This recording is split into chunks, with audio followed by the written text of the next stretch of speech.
আসসালামু আলাইকুম আরহামতুল্লাহি ওয়া বারাকাতুহু। সুপ্রিয় শিক্ষার্থীবৃন্দ, তোমরা কেমন আছো? আশা করি আল্লাহর রহমতে সবাই ভালো আছো। আমিও তোমাদের দোয়ায় ভালো আছি। গত ক্লাসে আমরা ইসলাম শিক্ষার প্রথম অধ্যায়ের 3 নম্বর পাঠ পর্যন্ত আমরা আলোচনা করেছি। ইসলাম শিক্ষা বলতে কি বুঝো, ইসলাম শিক্ষার উদ্দেশ্য, ইসলাম শিক্ষার বৈশিষ্ট্য। আজকে আমরা তোমাদের সাথে আলোচনা করব পাঠ নাম্বার 4-এর ইসলাম শিক্ষার গুরুত্ব এবং তাৎপর্য। অর্থাৎ আমরা ইসলামকে যে আমরা শিখলাম এবং জানলাম, শিক্ষাটা কি, এই শিক্ষার কেন আমরা শিখব, এর গুরুত্বটা কি, আমরা আজকে এই অধ্যায়ের মাধ্যমে বা এই পাঠের মাধ্যমে আমরা জানতে পারবো।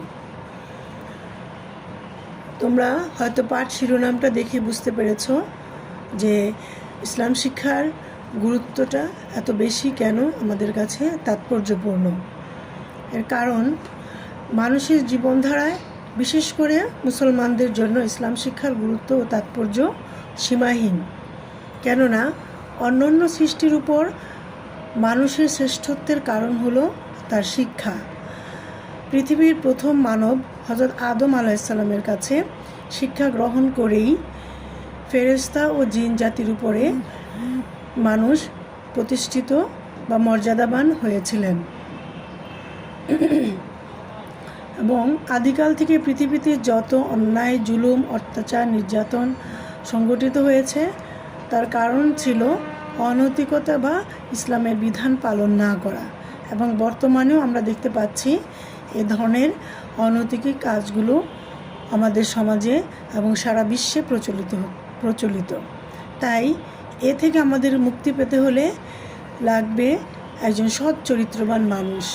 এবং সৎ চরিত্রবান মানুষ সে কীভাবে হবে, তার মধ্যে কী ধরনের শিক্ষা থাকতে হবে, এটার একমাত্র মানদণ্ডই হলো ইসলাম শিক্ষা।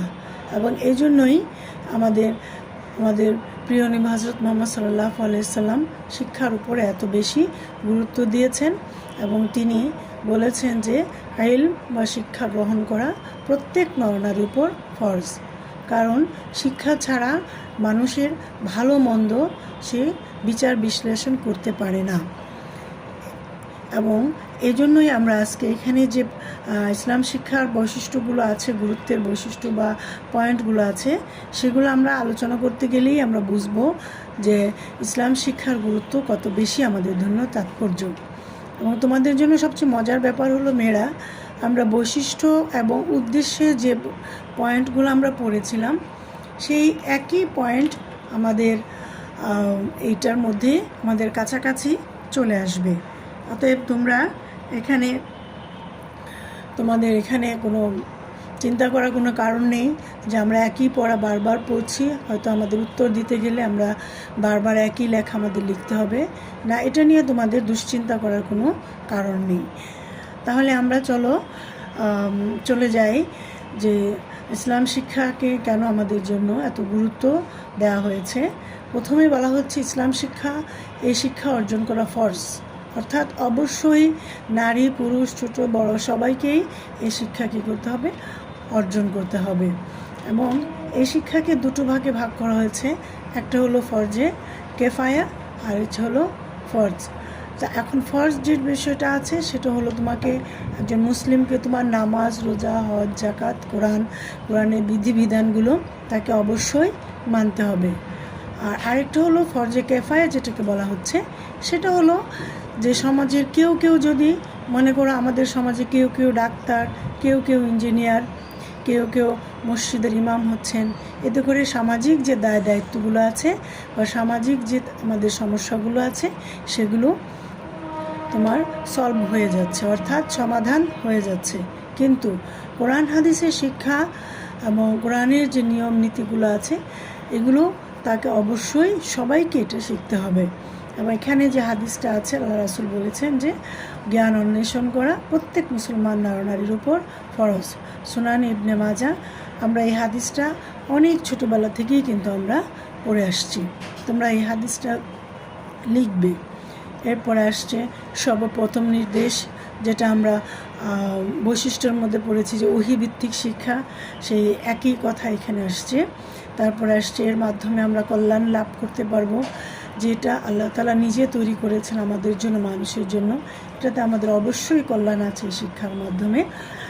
আর এই একটা ভালো জিনিস বা আল্লাহর নির্দেশকে আমরা মানলে এবং জানলে এবং সে অনুযায়ী যদি আমরা জীবনকে পরিচালনা করি, তাহলে অবশ্যই আমরা আল্লাহর ক্ষমা লাভ করতে পারবো এবং জান্নাত লাভ করতে পারবো। এবং এই বিষয়গুলো আমাদের অবধারিতভাবেই আমাদের মাঝে চলে আসবে। এরপরে আসছে তোমার নফল ইবাদতের চেয়ে উত্তম, যে আমাদের মাঝে অনেকেই আছেন যারা ফরজ ইবাদত করে কিন্তু তারপরে নফল ইবাদত তারা মানে করতে চায়। এখন এই নফল ইবাদতকে যেটাকে বলা হচ্ছে যে ইবাদত সম্পাদনের জন্য ইসলাম শিক্ষা আবশ্যক। কারণ আমি সালাত আদায় করছি, কিন্তু সালাতের যে নিয়মকানুনগুলো আছে এটার মধ্যে অনেক কিছু, যে সালাত আমরা কখন আদায় করব, কয় ওয়াক্ত। যেমন ধরো আমরা জানি যে ফজরের ওয়াক্ত হয় সূর্য ওঠার আগে, এটা আমরা শিক্ষার মাধ্যমে আমরা জানতে পারবো। ওখানে আমরা কয় রাকাত সালাত আমরা আদায় করব, এখানে সুন্নত কয় রাকাত, ফরজ কয় রাকাত, সুন্নত কখন পড়ব, ফরজ কখন পড়ব, এই ধরনের বিভিন্ন ধরনের যে নিয়মকানুনগুলো আছে সেগুলো আমরা শিক্ষার মাধ্যমে কিন্তু আমরা জানতে পারবো। আর শিক্ষার গুরুত্ব সম্পর্কে আল্লাহ রাসূল বলেছেন যে রাতের অল্প সময় জ্ঞান চর্চা করা সারা রাতের ইবাদতের অর্থাৎ নফল ইবাদতের চেয়ে উত্তম। তাহলে আমরা কি পারবো, যে দোয়া আমরা পাবো, যে ইসলাম শিক্ষা নিয়োজিত ব্যক্তির জন্য আল্লাহর সৃষ্টি জগতের সবাই দোয়া করেন। যে এখানে সৃষ্টি জগতের বলতে আমাদের গাছপালা, পশু পাখি, এগুলো সবাইকে বলা হচ্ছে যে সবাই আমাদের জন্য দোয়া করেন। যে আল্লাহ রাসূল তার হাদিসে বলেছেন যে মানুষকে যে উত্তম শিক্ষা দেয় তার জন্য আল্লাহ তাআলা, তার ফেরেশতা, আকাশ ও পৃথিবীর অধিবাসীরা, এমনকি গর্তের পিঁপড়া আর সাগরের মাছও তার জন্য কি করে দোয়া করে। তো বুঝতে পারছো যে জ্ঞান অর্জন করা আমাদের জন্য কত বেশি গুরুত্বপূর্ণ। তো এরপরে আসছে শ্রেষ্ঠত্বের মাপকাঠি। আমরা উদ্দেশ্যতে পড়েছিলাম মানুষের শ্রেষ্ঠত্ব সংরক্ষণ, ঠিক একই কথা, যে জানে এবং যে জানে না তাদের মধ্যে পার্থক্য করা হয়েছে শিক্ষার মাধ্যমে। এরপরে আসছে পূর্ণাঙ্গ জীবন বিধান এবং সত্য মিথ্যার পার্থক্য এবং ইসলামকে সমুন্নত করা, নৈতিক চরিত্র ও মানবিকতার বিকাশ। এই বৈশিষ্ট্যগুলো আমরা আগে আমরা এই যে পয়েন্টগুলো এখানে দেওয়া আছে, এই পয়েন্টগুলো আমরা বৈশিষ্ট্যের মধ্যে কিন্তু আমরা পড়েছিলাম। সেই জন্য আমরা এখানে, তোমরা বই যখন পড়বে মেয়েরা একটু রিডিং পড়ে নেবে, তাহলে বিষয়টা আবার ক্লিয়ার হয়ে যাবে। এখানে আমাদের নতুন করে আমাদের কোনো নতুন করে যে পড়া বা নতুন করে আবার বোঝানো, সেই বিষয়টা কিন্তু আমাদের এখানে নেই। যে সত্য মিথ্যার পার্থক্যটা আমরা সবাই জানি, যে একটা শিক্ষিত এবং অশিক্ষিত মানুষের মধ্যে যে একটা পার্থক্য, সেটা আমরা সবাই জানি, সেটা আমরা সবাই বুঝি। এবং নৈতিক চরিত্র ও মানবিকতার বিকাশ, সেটা আমরা অবশ্যই বৈশিষ্ট্যের মধ্যে আমরা দেখেছি যে নৈতিকতা বলতে আমরা কী বুঝি এবং নৈতিকতা সম্পর্কে কি বলা হয়, এবং নৈতিক সম্পন্ন হতে হলে আমাদেরকে কি কি বৈশিষ্ট্য লাগবে। আমাদের যে পরবর্তী যে পার্টটি আছে 5 নাম্বার পার্ট, ওখানে আমরা নৈতিক শিক্ষা সম্পর্কে ডিটেলস আলোচনা করব। তাহলে আমরা মেয়েরা ইসলাম শিক্ষার গুরুত্বটাকে আমরা এভাবেই আমরা একটু সংক্ষেপে আলোচনা করে শেষ করে দিই। এরপর আমরা চলে আসছি পার্ট নাম্বার 5, নৈতিক শিক্ষার গুরুত্ব এবং প্রয়োজনীয়তা। তো নৈতিক শিক্ষার গুরুত্ব এবং প্রয়োজনীয়তা এখানে আমাদের একটু আমরা আলোচনা করব একটু বিস্তারিতভাবে। এর কারণ হলো মেয়েরা, আমরা যে সমাজে বসবাস করছি এবং তোমাদের যে বয়স, এই সমাজটা একটা অত্যন্ত অস্থির একটি সমাজ, এবং এখানে আমরা প্রায় সবাই বলে থাকি যে নৈতিকতার অভাবে আজকাল সমাজে এত বিশৃঙ্খলা, সমাজে এত বেশি অসামাজিক কার্যকলাপ, সমাজে ইপটিজিং, সমাজে ধর্ষণ, এই ধরনের কার্যকলাপগুলো, ঘুষ, দুর্নীতি, এগুলো আমাদের সমাজে এত বেশি বেড়ে গেছে। এবং এবং এটা বেড়ে যাওয়ার মূল কারণ হিসাবে আমরা সবাই বলছি যে এটা ধর্মীয় যে মূল্যবোধের অভাব, নৈতিকতার অভাব, এই ধরনের যে চারিত্রিক যে বৈশিষ্ট্যগুলো আছে, সৎ চরিত্রবান হতে হলে আমাদেরকে কি বৈশিষ্ট্য আমাদেরকে লাগবে এবং সমাজ থেকে আমাদের এই অস্থিরতাগুলো আমাদেরকে দূর করতে গেলে আমরা কি বৈশিষ্ট্য আমাদের অর্জন করতে হবে, এটাই আমরা এখানে একটু গুরুত্ব দিয়ে আমরা পড়াবো। এখন আমরা জানি মানুষ আশরাফুল মাখলুকাত, অর্থাৎ সৃষ্টির সর্বশ্রেষ্ঠ জীব। এখন কাউকে যদি সর্বশ্রেষ্ঠ এবং ভালো হতে হয়, তাকে কি হতে হবে? সে কি যেনতেনভাবেই ভালো হয়ে যায়? তাকে কঠোর পরিশ্রম করতে হবে এবং সে পরিশ্রম অনুযায়ী তাকে চেষ্টা করতে হবে এবং সে তার মধ্যে যে ভালো যে বৈশিষ্ট্যগুলো আছে সেগুলো তাকে কি করতে হবে? অর্জন করতে হবে।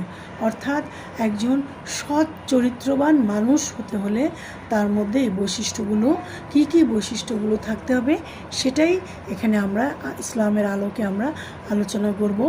আমরা দেখতে পাই রাসূল সাল্লাল্লাহু আলাইহি সাল্লাম এর সাহাবায়ে কেরাম এবং মুসলিম মনীষীদের চরিত্র পর্যালোচনা করলে দেখা যায় যে তাদের নীতি নৈতিকতা এবং চারিত্রিক যে বৈশিষ্ট্যগুলো আছে সেগুলো আমরা জানতে পারি। তো নৈতিক শিক্ষার প্রতি সীমাহীন গুরুত্ব এই জন্যই আমাদেরকে দেওয়া হয়েছে যে নৈতিক শিক্ষাটা কী এবং নৈতিক শিক্ষার পরিচয়টা কী। যে শিক্ষায় মানুষের জন্য অর্জনীয় গুণাবলী যেমন তাকওয়া, সততা, নিষ্ঠা, সত্যবাদিতা, ওয়াদা পালন, আমানতদারি, মানব সেবা, শালীনতা, দেশপ্রেম, ভ্রাতৃত্ববোধ, কর্তব্যপরায়ণতা ইত্যাদির প্রতি যে শিক্ষা তোমাকে উদ্বুদ্ধ করা হয় এবং যেগুলো আমাদের বর্জনীয় অভ্যাস, প্রতারণা, ফাঁকিবাজি, মুনাফিকি, মিথ্যাবাদিতা, ওয়াদা ভঙ্গ করা, হিংসা বিদ্বেষ, লোভ, হারাম উপার্জন, মাদকাসক্তি ইত্যাদি পরিত্যাগ করতে উৎসাহিত করা হয়, যে শিক্ষায় তাকে বলা হচ্ছে নৈতিক শিক্ষা। অর্থাৎ মানুষকে যে শিক্ষা তোমাকে সৎ গুণাবলী অর্জন করতে সহায়তা করে এবং অসৎ গুণাবলী বর্জন করতে তাকে উৎসাহিত করে, সেটাকেই বলা হচ্ছে নৈতিক শিক্ষা। এবং এগুলো মানুষের চারিত্রিক বৈশিষ্ট্য, এগুলো মানুষকে অন্তর দিয়ে লালন করতে এবং বিশ্বাস করতে হয়। এছাড়া কিন্তু আমরা এগুলোকে কখনোই অর্জন করতে পারবো না। আর ইসলামের মূল কথাই হলো একটি সহজ সরল এবং পরিচ্ছন্ন জীবন ব্যবস্থা, যা আমরা যেভাবে ইচ্ছা সেভাবে কিন্তু আমরা জীবন চালাতে পারি না। আমাদেরকে আল্লাহ তাআলা জীবন পরিচালনা করার জন্য বিধান দিয়েছেন, অর্থাৎ কোরআন দিয়েছেন, হাদিস দিয়েছেন আমাদেরকে, ঠিক সেভাবেই কিন্তু আমাদেরকে কী করতে হবে? আমাদের জীবন পরিচালনা করতে হবে। এখানে আমাদের অনৈতিকতা বা আমাদের অস্বচ্ছতা কোনো কিছুকেই আমরা সমর্থন করব না। যে এখানে আল্লাহ রাসূল তার হাদিসে বলেছেন, আল্লাহর কসম আমি তোমাদেরকে এমন এক পরিচ্ছন্ন নীতি ও আদর্শের উপর রেখে যাচ্ছি যার রাত এবং দিন সমান। অর্থাৎ মুমিনের জীবনে গোপনীয়তা, ছলছাতুরি, প্রতারণা ইত্যাদি করার কোনো সুযোগ নেই। তারপর আসো তোমার নবী রাসূলগণের আদর্শ। আমরা তাদের জীবনী পড়লে আমরা দেখতে পাই তারা জীবনের খুব কঠিন সময়েও তারা কী করেনি, তাদের যে নৈতিক স্খলন তাদের ঘটেনি এবং তারা সত্যের উপর প্রতিষ্ঠিত থেকেছেন। তারপরে আসছে সব ইবাদতের অন্যতম উদ্দেশ্য হলো আমাদের তোমার নৈতিকতা। অর্থাৎ আমাদের যে ইবাদতগুলো আছে ইসলামের, এগুলো শুধুমাত্র কোনো ইবাদত আনুষ্ঠানিকতা নয়, এই ইবাদতের মূল উদ্দেশ্য হলো মানুষের নৈতিক চরিত্রকে উন্নতি সাধন করা। যে মনে করো তোমাকে বলা হচ্ছে সাওম, আমরা প্রত্যেকে যাদের উপর সাওম ফরজ হয়েছে আমরা রেখে থাকি, কিন্তু এটা হলো আমাদেরকে খাওয়া থেকে আমাদেরকে বিরত থাকতে হবে সারাদিন, সূর্য উদয়তে সূর্যাস্ত পর্যন্ত। কিন্তু এর মধ্যে অনেক ধরনের শর্ত আছে, আমরা এটা করব না, সেটা করব না। যেমন ধরো মিথ্যা কথা বলা যাবে না, কারোর সাথে প্রতারণা করতে যাবে না এবং অন্যায় কাজ করা যাবে না। যদি আমরা এটা করি তাহলে এটা কী হবে? আল্লাহর কাছে সেটা মূল্যহীন হয়ে যাবে। কারণ আল্লাহ তাআলা বলেছেন যে সাওম হলো এমন একটি ইবাদত যার মাধ্যমে আমি নিজে তার উপর তার পুরস্কার দিব। তিনি সেই ঘোষণা আমাদেরকে দিয়েছেন। পরে আসছে কোরআনের নির্দেশনা, যে চরিত্রকে, সৎ চরিত্রকে, অর্থাৎ চরিত্রের মধ্যে বা মানুষের মধ্যে, এখানে চরিত্র বলতে একটা অন্তরের মধ্যে একটা কল্ব, অন্তর, সেটাকে আমাদেরকে কী করতে হবে, পবিত্র রাখতে হবে, তাহলেই আমরা কী থাকবো, পবিত্র থাকব। এছাড়াও আল্লাহ রাসূলের আগমনের উদ্দেশ্যই ছিল যে আমাদের প্রিয় নবী হযরত মুহাম্মদ সাল্লাল্লাহু আলাইহি সাল্লামকে প্রেরণ করার একমাত্র উদ্দেশ্য হচ্ছে মানুষের নৈতিক উন্নয়ন ও বিকাশ। এর কারণ হলো যে যখন আল্লাহ রাসূল পৃথিবীতে এসেছিলেন, তখন আমরা সবাই জানি যে যত ধরনের অনলাইন জুলুম নির্যাতন আরব সমাজে বা তখনকার বিশ্বে ছিল, কোনো কিছু সেখানে কি ছিল না, কমতি ছিল না, অর্থাৎ অরাজকতা, সামাজিক রাজনৈতিক পারিবারিক সব দিকে কী ছিল, একটা বর্বর যুগের একটা যে অনৈতিক একটা অবস্থান তখন করছিল। এবং সেই সমাজকে তিনি কী করে নিয়েছেন, একটা চরম উন্নতির একটা নৈতিক শিখরে তিনি কী করেছিলেন, অধিষ্ঠিত করেছিলেন। তাহলে মেয়েরা, আমরা তাহলে এই 5 নম্বর পার্টে আমরা দেখতে পাচ্ছি যে নৈতিক শিক্ষার গুরুত্বগুলো আমরা কি, অর্থাৎ আমাদের এখানে আমাদের বইয়ের শেষে আমরা ফার্স্ট পার্টে একটা যে আলোচ্য বিষয়গুলো আছে, আমরা ব্যক্তি জীবনকে কিভাবে উন্নতি করব সে সবগুলো সম্পর্কে আমরা পরবর্তীতে আলোচনা করব। তাহলে এখানে আমরা যে বিষয়গুলো আমরা আলোচনা করেছি সেগুলো একটু মনোযোগ দিয়ে মেয়েরা পড়বে। ঠিক আছে, আমরা এরপরে যে অধ্যায়টাতে আমরা চলে আসছি সেটা হলো পার্ট নাম্বার 6। যে আমরা এতক্ষণ যে 5 নাম্বার পার্ট পর্যন্ত আমরা যেটা পড়েছি, ইসলাম শিক্ষা কাকে বলে, ইসলাম শিক্ষার উদ্দেশ্য, ইসলাম শিক্ষার বৈশিষ্ট্য, ইসলাম শিক্ষার গুরুত্ব এবং তাৎপর্য, এরপরে আসছে নৈতিক শিক্ষা, ইসলাম শিক্ষার গুরুত্ব। এই 6টি পাঠের মধ্যে মেয়েরা, তোমরা নতুন ভর্তি হয়েছ মেয়েরা, তোমরা হয়তো এখনও পড়াশোনা শুরু করনি, কিন্তু আমি তোমাদেরকে বলবো মেয়েরা, তোমরা পড়াশোনা অবশ্যই শুরু করে দিবে। যারা বই না কিনেও থাকো, প্রত্যেকেরই স্মার্টফোন আছে আমি জানি, তোমরা সবাই PDF নামিয়ে ফেলবে। পাঞ্জেরি থেকে যে অক্ষরপত্র থেকে যে বইটা আমি দিয়েছি সেটা মোবাইলে নামিয়েও তোমরা সেই বইটা পড়াশোনা করতে পারো। যারা এখনও বই কেনোনি, তবে আমি বলবো মেয়েরা বইটা কিনে ফেলো। বইটা কিনলেই আস্তে আস্তে করে যদি তোমরা আগাও, তাহলেই আমরা আর একটু দ্রুত আগাতে পারবো। এর কারণ আমাদের সেশন থেকে অলরেডি তোমাদের জুলাই, আগস্ট, সেপ্টেম্বর, আমরা 2 মাস, কিন্তু আমরা 2.5 মাস আমরা পিছিয়ে গিয়েছি।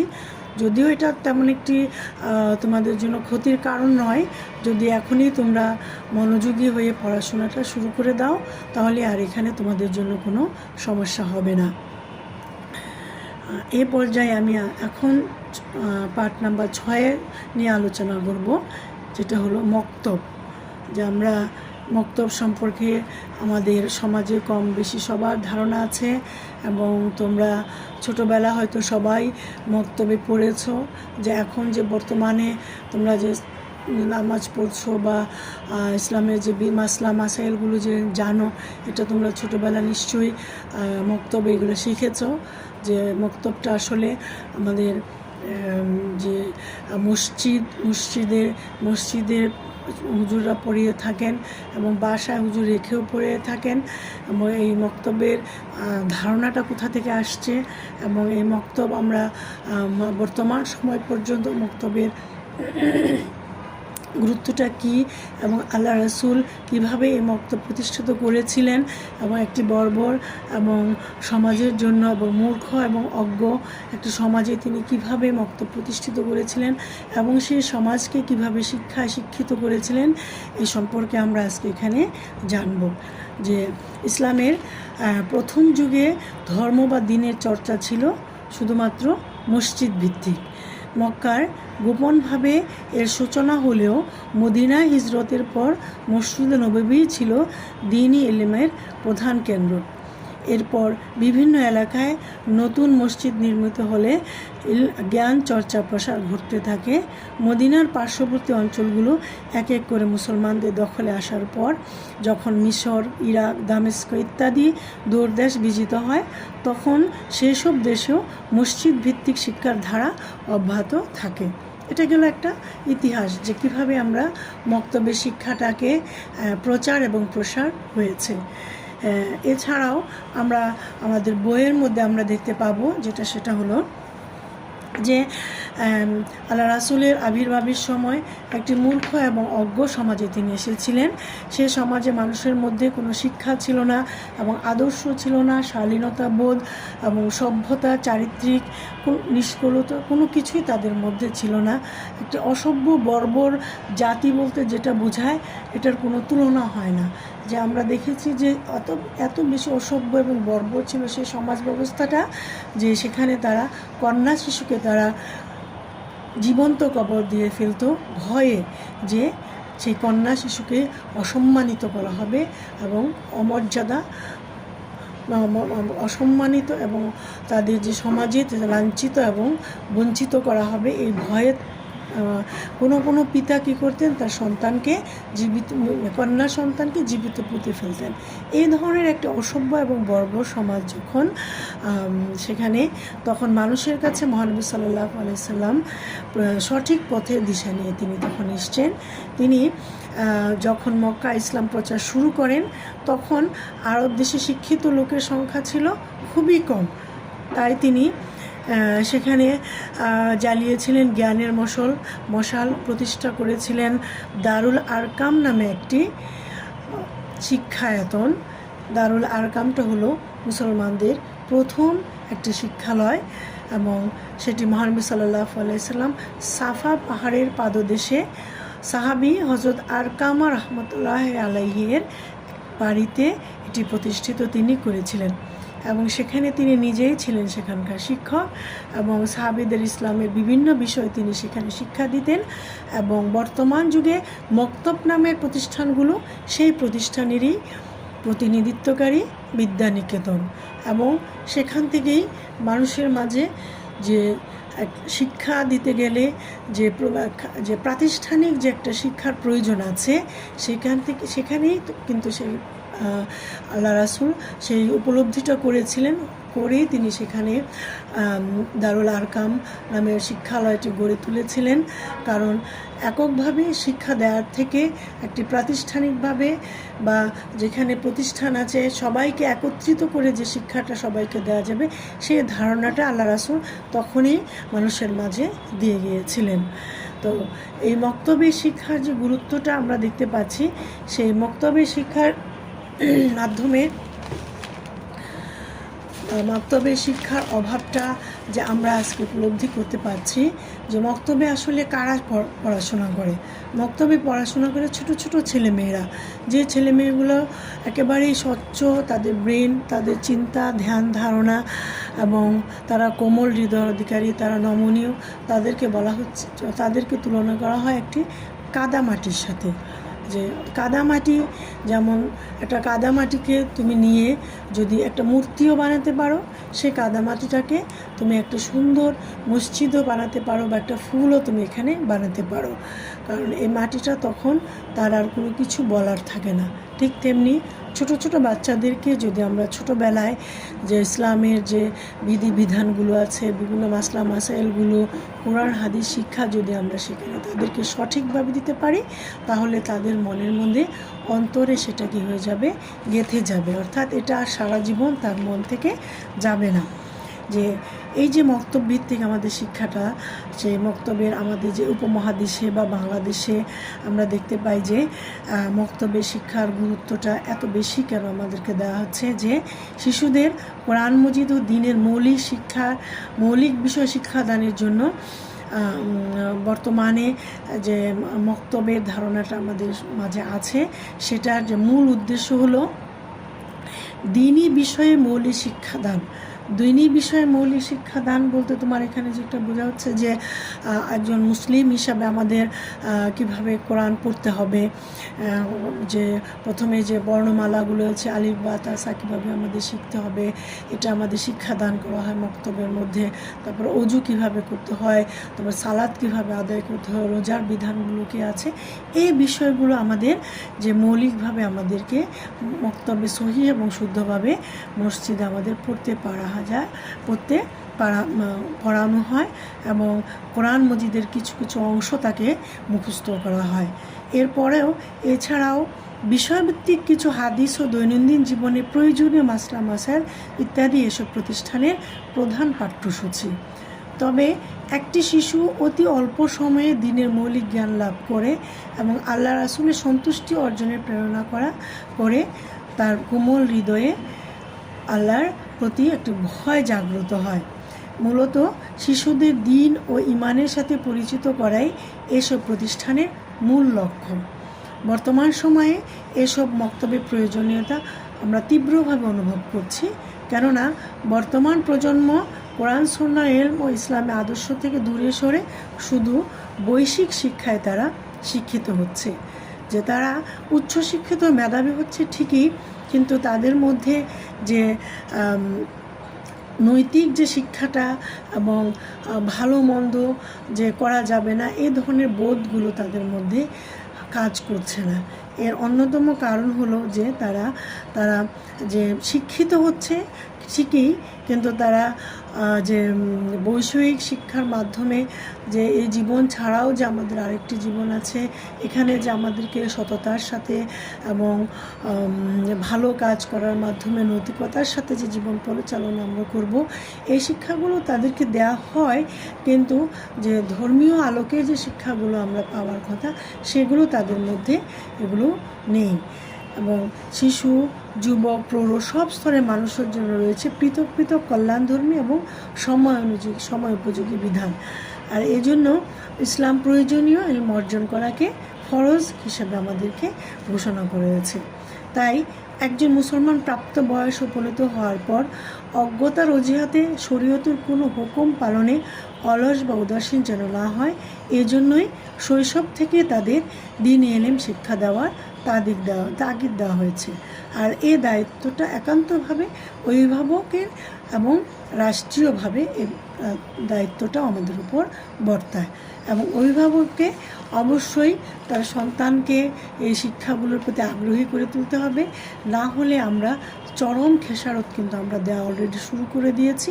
কারণ আমাদের যে ভবিষ্যৎ প্রজন্ম, আমরা আমাদের ভবিষ্যৎ প্রজন্মকে যেভাবেই আমরা গড়ে তুলব, তারাই আমাদের সমাজ, রাষ্ট্র, তাদের জীবন ঠিক সেভাবেই পরিচালনা করবে। আমাদের যে ধর্মীয় যে দায়িত্বগুলো আছে এবং ইসলাম আমাদেরকে যেভাবে বলেছে, সেটা কিন্তু আমরা সঠিকভাবে পালন করতে পারবো না যদি আমরা তাদের মাঝে সেই বোধগুলো জাগ্রত করতে না পারি। তাহলে মেয়েরা, আমরা এতক্ষণ মক্তবের গুরুত্বটা নিয়ে আমরা আলোচনা করেছিলাম, যে আমরা মক্তব কেন, আমাদের মক্তবের শিক্ষাটা প্রয়োজন। এবং মূল কথাই হলো যে মক্তবের শিক্ষাটা, শৈশবের শিক্ষাটা মানুষের মধ্যে এমনভাবে হয় যাতে করে আমরা পরিণত বয়সে, যুবক বয়সে এসেও যেন আমরা নিজেরা যেন নিজেদের যে ধর্মীয় যে বিধানগুলো আছে সেগুলো পালনের জন্য নিজেরা সচেষ্ট হই, এবং আমাদের ছোট ছোট বাচ্চাকেও যেন আমরা এভাবে আমরা গড়ে তুলে থাকি। এখন আমরা দেখব যে মক্তব শব্দের অর্থটা কী এবং মক্তব কাকে বলে। মক্তব আরবি শব্দ, এর আবিধানিক অর্থ লেখার স্থান, বিদ্যালয়, কার্যালয়, টেবিল, শিক্ষাকেন্দ্র ইত্যাদি। হাদিসেও মক্তব কথাটির উল্লেখ করা আছে, যেমন হযরত সাদ রাদিয়াল্লাহু আনহু তার সন্তানদের এই দোয়াগুলো শিক্ষা দিতেন যেমন মক্তবে ছেলে মেয়েদের শিক্ষা দেওয়া হয়। এই হাদিসে মক্তব শব্দটি শিক্ষা প্রতিষ্ঠান অর্থে ব্যবহৃত হয়েছে। রাসূলুল্লাহ সাল্লাল্লাহু আলাইহি সাল্লাম মক্কা থেকে মদিনায় হিজরত করে যাওয়ার পর সেখানে মসজিদ নববীর বারান্দায় সাহাবীদের ইসলামের বিভিন্ন বিষয়ে শিক্ষা দিতেন। এই শিক্ষা সবার জন্য উন্মুক্ত ছিল। শিশু, কিশোর, যুবক, বৃদ্ধ সব বয়সের মানুষ এখানে শিক্ষা গ্রহণ করত। এবং এই শিক্ষা প্রতিষ্ঠানের শিক্ষক ছিলেন হযরত উমর রাদিয়াল্লাহু আনহু, হযরত আবু বকর রাদিয়াল্লাহু আনহু, তারা ছিলেন সেখানকার শিক্ষক। এখানে হলো মক্তব আরবি শব্দ, এর অর্থ লেখার স্থান বা বিদ্যালয়। আচ্ছা, শরীয়তের পরিভাষায় মক্তব হলো সেই প্রতিষ্ঠান যেখানে ছোট ছোট ছেলে মেয়েদেরকে ইসলামের প্রাথমিক জ্ঞান দান করা হয়। সাধারণত মসজিদের বারান্দায়, মাদ্রাসার সাথে, বৈঠকখানা, বাড়ির আঙ্গিনায় এই জাতীয় প্রতিষ্ঠান গড়ে তোলা হয়। মসজিদ আল্লাহর ইবাদতের স্থান, আর মক্তব হলো ইবাদতের নিয়মকানুন ও পদ্ধতি শেখার স্থান। তাহলে আমরা কি দেখতে পাচ্ছি যে মসজিদ মক্তব শব্দের অর্থটা হলো যেখানে ছোট ছোট ছেলে মেয়েদের ইসলামের প্রাথমিক জ্ঞান শিক্ষা দেওয়া হয়। এছাড়াও মক্তবে কোরআন তেলাওয়াত, দুয়া, ওযু, গোসল, তায়াম্মুম ইত্যাদি নিয়ম কানুন, আদব কায়দা, ইবাদত বন্দেগী, প্রাথমিক ধারণা, ছোট ছোট হাদিস ইত্যাদি শিক্ষা দেওয়া হয়। তাহলে মেয়েরা আমরা দেখতে পাচ্ছি যে মক্তবের পরিচয়টা আমরা এখানে কিভাবে পেলাম। এরপরে আমরা চলে যাচ্ছি মক্তবের কার্যাবলীতে, যে মক্তবের কাজটা কি। মক্তব কাজ আমরা এখানে মক্তবের কাজগুলো আমরা এখানে আগে অনেকটা আলোচনা করে ফেলেছি। মক্তবের কাজ হলো যে কি কি করানো হয় বা কি শিক্ষা দেওয়া হয়। মক্তবের কাজটা এখানে বলা হচ্ছে। এখানে বলা হচ্ছে যে ইসলাম শিক্ষার মূল উৎস হলো আল কোরআন এবং এর ভিত্তিতে এই শিক্ষা আবর্তিত এবং এই শিক্ষা গ্রহণকে ফরজ করা হয়েছে এবং এটাকে বলা হচ্ছে যে সেই ব্যক্তি উত্তম যে কোরআন শিখে এবং অপরকে শিক্ষা দেয়। প্রথমেই যে কাজটা মক্তবে করা হয় যে অক্ষর জ্ঞান দান, যেটা আমরা বর্তমানে স্কুলে আমরা কিন্ডারগার্টেন স্কুলগুলোতে দেখা যাচ্ছে। আমরা আমাদের দেশে আমরা এখানে চালু করতে পারি যে মক্তবে যে কাজটা করা হয় অক্ষর জ্ঞান দান করা হয়। আমরা সেখানেও আমরা বাচ্চাদেরকে মক্তবের মতো আলিফ বা তাসা শুদ্ধ করে উচ্চারণ করে সেটা আমরা করাতে পারি। এর কারণ হলো কোরআন পড়তে গেলে, হাদিস পড়তে গেলে আমাদেরকে আমাদের এই বর্ণমালাগুলো বা হরফগুলো অত্যন্ত সুন্দরভাবে এবং সুন্দরভাবে উচ্চারণ করে সেগুলো আমাদেরকে পড়তে হবে। কারণ এগুলো ভুল হলে আমাদের কোরআন পড়া ভুল হবে। আমরা জানি যে কোরআন পড়া ভুল হলে আল্লাহর লানত হয়। এরপরে শুদ্ধ উচ্চারণ, যেটা আমরা আলোচনা করেছি, অনুশীলন ও পাঠ্যাভ্যাস, অর্থাৎ ছোটোবেলা থেকেই যদি বাচ্চারা ওখানে গিয়ে একটা নির্দিষ্ট নিয়মে গিয়ে অভ্যাস করে তাহলে এটা তার ভবিষ্যৎ জীবনের জন্য এটা তার জন্য একটা সুন্দর একটা নিয়মে পরিণত হবে। এরপর আসছে এটা গেলো আমাদেরকে মক্তবের কার্যাবলীগুলো আমাদেরকে কয়েকটা ভাগে ভাগ করেছে। সেটা প্রথমে আমরা এখন যেটা আলোচনা করেছি সেটা হলো কোরআন শিক্ষায়। কোরআনকে কীভাবে আমরা শুদ্ধভাবে শিখব, এই কাজগুলোর মাধ্যমে আমরা কোরআনকে শিখতে পারবো। যে অক্ষর জ্ঞান দানের মাধ্যমে শুদ্ধ উচ্চারণ এবং অনুশীলন এবং পাঠ্যাভ্যাস। এরপরে আসছে হাদিস শিক্ষা, যে হাদিস হলো ইসলামের শরীয়তের দ্বিতীয় উৎস। যে হাদিসকে না জানলে কোরআনকে সঠিকভাবে আমরা জানতে পারবো না। এই মক্তবে বাচ্চাদেরকে ছোট ছোট হাদিস বা হাদিস মুখস্থ করানো হয়, ছোট ছোট দোয়া কালামগুলো সেখানে শেখানো হয়। পরে আসছে ইসলামের মৌলিক জ্ঞান দানে মক্তবে শিক্ষা, যে ইসলামের মৌলিক যে জ্ঞানগুলো আছে সেটা যেমন যে ঈমান অর্থাৎ বিশ্বাসটা কি। এই বিশ্বাসটা আমরা এমনি সাধারণত আমরা বলি যে বিশ্বাস করো, যে এটা আল্লাহ আছে এটা বিশ্বাস করো, তারপরে তুমি ইবাদত যে আমাদেরকে করতে হবে সেটা তোমাকে বিশ্বাস করতে হবে, এবং মক্তবে যে আমাদেরকে যে মুমিন জীবনের সবচেয়ে গুরুত্বপূর্ণ যে বিষয়টা হলো সেটা হলো ঈমান। সেই ঈমানটা হলো, ঈমান ছাড়া কোনো ইবাদতই আমাদের কাছে গ্রহণযোগ্য, আল্লাহর কাছে গ্রহণযোগ্য হবে না। আমরা যত কিছু করি, দান খয়রাত যা কিছু সব কিছু আমাদের ইবাদত নষ্ট হয়ে যাবে যদি আমরা আল্লাহর প্রতি আমাদের ঈমানটা, বিশ্বাসটা যদি সঠিকভাবে না থাকে। সেই ঈমানটা আমরা কেমন, এবার যেমন আল্লাহ আছেন সেটা আমাদেরকে বিশ্বাস করতে হবে অন্তর থেকে। ফেরেশতা, আসমানি কিতাব, নবী রাসূল, পরকাল, তাকদীর, কিয়ামত ইত্যাদি বিষয় সম্পর্কে আমাদেরকে বিশ্বাস করতে হবে। এই শিক্ষাটা আমাদেরকে মক্তবে বাচ্চাদেরকে সঠিকভাবে দিতে হয়। পরে আসছে প্রাথমিক শিক্ষা, যেটা আমরা আগে আলোচনা করেছি, গণশিক্ষা এবং বয়স্ক শিক্ষা। যারা হয়তো ছোটোবেলা পড়তে পারেনি তাদের এই শিক্ষার ব্যবস্থাটাও আমাদের মক্তবে রাখা হয়েছে। পরে আসছে ইসলামের রীতিনীতি শিক্ষাদান, অর্থাৎ একটা বাচ্চা কার সাথে কী ধরনের আলোচনা করবে, বড়োদেরকে কীভাবে সালাম দিবে এবং কিভাবে তার ন্যায় অন্যায় বোধগুলো তার মধ্যে জাগ্রত হবে, এই সবগুলোই এই নৈতিক শিক্ষাগুলো এই বক্তব্যে দেওয়া হয়। এবং ধর্মের ব্যবহারিক দিক, যে ধর্মের ব্যবহারিক দিক সেটা আমরা যে বললাম যে কীভাবে সালাত পড়বে, কীভাবে অজু করবে, এটা সে সব কিছুই বক্তব্যের হুজুর তাদেরকে দিয়ে থাকেন।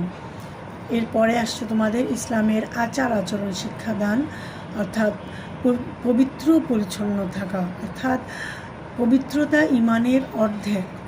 অর্থাৎ আমরা কীভাবে একটা বিষয় আমরা পরিচ্ছন্ন থাকবো, পরিষ্কার থাকবো, কিন্তু পবিত্র থাকবো কী করে, এই জন্য আমাদেরকে বলা হচ্ছে যে সুস্থ সুন্দর পবিত্র জীবনযাপনের জন্য পরিচ্ছন্নতার বিকল্প নয়। পরিচ্ছন্ন পোশাক শরীর, মন এবং পরিবেশ শারীরিক এবং মানসিক বিকাশ ঘটায়, মানুষের জীবন শান্তিপূর্ণ করে তোলে। পরিচ্ছন্নতা ছাড়া কোনো ইবাদতই কবুল হবে না। যে আমরা জানি সালাতে দাঁড়াতে হলে আমাদেরকে কাপড়টাকে পবিত্র হতে হবে। আমাদের সেই কাপড়ে যদি কোনো অপবিত্র, যেমন পেশাব পায়খানা বা রক্ত এসব কিছু লেগে থাকে, তাহলে আমরা এই কাপড়টা দিয়ে আমরা কি করতে পারবো না। সে কাপড় যতই পরিষ্কার থাকুক, ইস্ত্রি করা থাকুক, এটা দিয়ে আমাদের সালাত আদায় করা হবে না। এরপরে সৎসঙ্গে শিক্ষাদান, যে আমাদেরকে ভালো বন্ধু নির্বাচন করে আমাদের চলতে হবে, অন্যান্য অসৎ বন্ধুদের সাথে আমরা চলবো না। দেশপ্রেম সেখানে শিক্ষা দেওয়া হয়। এরপরে আসছে তোমাদের ইসলামে আদব আখলাক শিক্ষাদান, যে আচরণ, সুন্দর আচরণ মুমিন জীবনের একটি আসল বিষয়। যে আচরণ আমরা কিভাবে করব, ভাই বোনদের সাথে আমরা কীভাবে, বাবা মার সাথে, বন্ধু বান্ধবদের সাথে আমরা কী ধরনের আচরণগুলো করব, সেগুলো ছোটোবেলায় এই বক্তব্যে শিক্ষা দেওয়া হয়। তাহলে মেয়েরা, আমরা যে বক্তব্যের যে অধ্যায়টা আমরা আলোচনা করলাম, পাঠটি আলোচনা করলাম, বক্তব্যের কার্যাবলী, সেই কার্যাবলীতে আমরা দেখেছি যে কীভাবে আমাদের দৈনন্দিন জীবনকে, ছোট একটা বাচ্চাকে আমরা কীভাবে একটা সুন্দর এবং পরিচ্ছন্ন জীবন আমরা কীভাবে উপহার দিতে পারি, সেই জীবনে সে কী করবে এবং এই শিক্ষাটা তার জীবনের প্রতি কীভাবে প্রভাব পড়বে, এই সবটুকুই আমরা এই বক্তব্য শিক্ষার মাধ্যমে আমরা বাচ্চাদেরকে দিতে পারবো। এবং আমরা অভিভাবক হিসাবে অবশ্যই বাচ্চাদেরকে এই শিক্ষাগুলোর প্রতি আমাদেরকে গুরুত্ব দিব। আর না হলে যে আমরা তাদেরকে যে আমাদের যে ওই যে অস্থির একটি সমাজ ব্যবস্থা এবং সমাজের মধ্যে যে আমাদের নৈতিক স্খলন ঘটছে, তা থেকে আমরা কখনোই বাচ্চাদেরকে রক্ষা করতে পারবো না। তাহলে মেয়েরা, ঠিক আছে, আজকে এ পর্যন্তই। তোমরা ভালো থাকো। এবং আমি বারবার বলছি মেয়েরা, অনলাইনের মাধ্যমে যে ক্লাসগুলো হয় তোমরা সেগুলোতে অংশগ্রহণ করে এবং সেগুলো মনোযোগ দিয়ে পড়বে এবং বাসায় ঠিকভাবে এগুলো পড়াশোনা তো অবশ্যই করবে এবং লেখার চর্চাটাও তোমরা রাখবে। তা আল্লাহ হাফেজ মেয়েরা। আসসালামু আলাইকুম ওয়া রাহমাতুল্লাহি ওয়া বারাকাতুহু।